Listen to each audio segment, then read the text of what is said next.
Bonjour, nous allons parler de Thomas Hobbes. Thomas Hobbes est un penseur politique anglais qui a vécu de 1588 à 1679. Thomas Hobbes a écrit trois grandes œuvres. En 1640, Elements of Law, en 1642, De Cive et en 1651, le Léviathan. En 1640, Elements of Law définit la pensée politique de Thomas Hobbes, qui soutient la prérogative royale. Il soutient Charles Ier et voudrait donc le pouvoir du souverain soit un pouvoir absolu.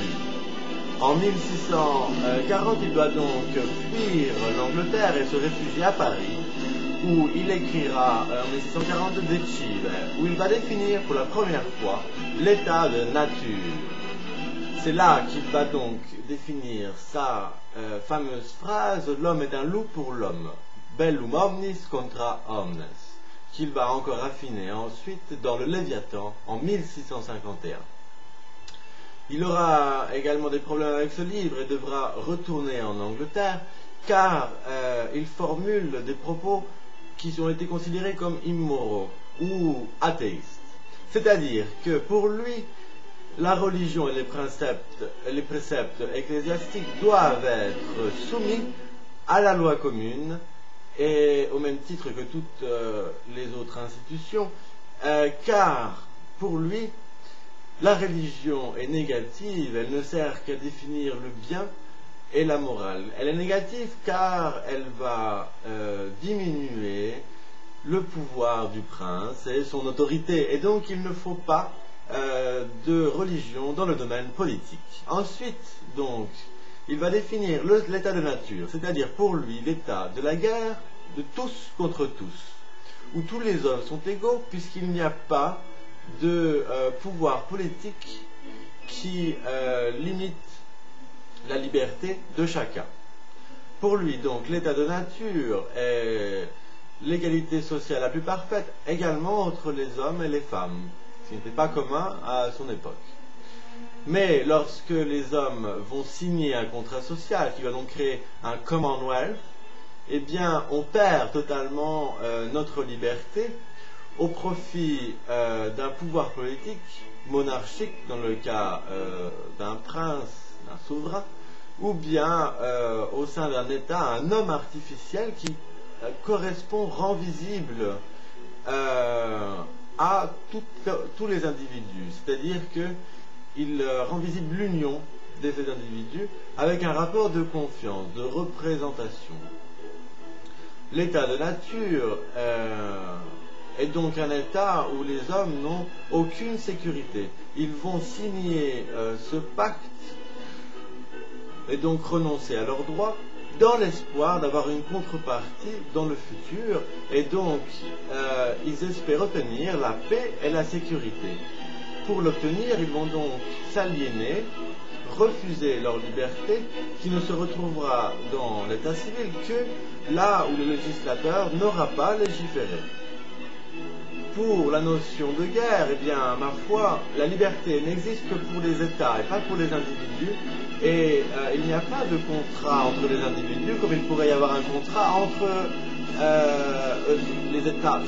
Non, il n'y a pas de contrat entre les États comme il devrait y en avoir entre les individus. Et donc, la guerre est légitime, c'est-à-dire que l'épée ne va pas juger, et le vainqueur non plus ne va pas regarder qui a fait le mal et qui ne l'a pas fait lorsqu'il va y avoir une conquête. Eh bien, il est donc possible de faire la guerre puisque celle-ci porte au bien-être de la société, selon Hobbes. Les droits des citoyens sont donc limités, ils ne doivent pas créer de tumulte, sans quoi le souverain aura tôt fait de mater ces tumultes, puisque son rôle est de protéger, si bien des conflits internes que externes, sa population. Il est important de comprendre que pour Hobbes, la guerre est un état que l'on retrouve très souvent. La paix définitive n'existe pas. Le souverain choisit donc ces lois, il n'y a pas de séparation des pouvoirs. C'est-à-dire que il faut une fusion des trois pouvoirs de manière à ce qu'il y ait une certaine fusion des politiques. Lorsque ces tumultes ne sont pas bien gérés, eh bien, les individus ont le droit de créer donc un homme artificiel, un État, et donc s'accaparer du pouvoir législatif. Au niveau de la notion de droit, eh bien, nous avons vu que la liberté correspond à la possibilité qu'a un homme de conserver sa propre nature. Eh bien, elle existe toujours, même si elle a été aliénée donc par cet état civil. Eh bien, le droit donc est celui de toujours utiliser tous les moyens à sa disposition pour conserver cette nature.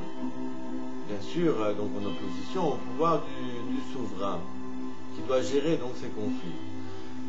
Il est important donc de comprendre que en abandonnant sa liberté, on abandonne le droit d'interdire aux autres de jouir du droit sur une certaine chose.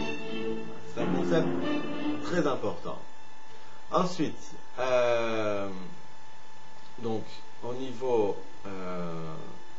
de l'absolutisme du pouvoir, donc il s'exprime jusqu'à ce qu'il n'y ait pas une conquête, par exemple. Lorsque il y a conquête d'un État, eh bien, les sudditi, c'est-à-dire les citoyens, doivent, même s'ils n'ont pas le droit, vont chercher la protection de qui ils ont peur. Et donc un État conquis ne sera pas un État tyrannique, c'est simplement un État de despotisme. Sachant toujours bien sûr que la guerre est légitime. Au niveau de la démocratie, elle n'existe pas, donc rien à dire de particulier à ce sujet.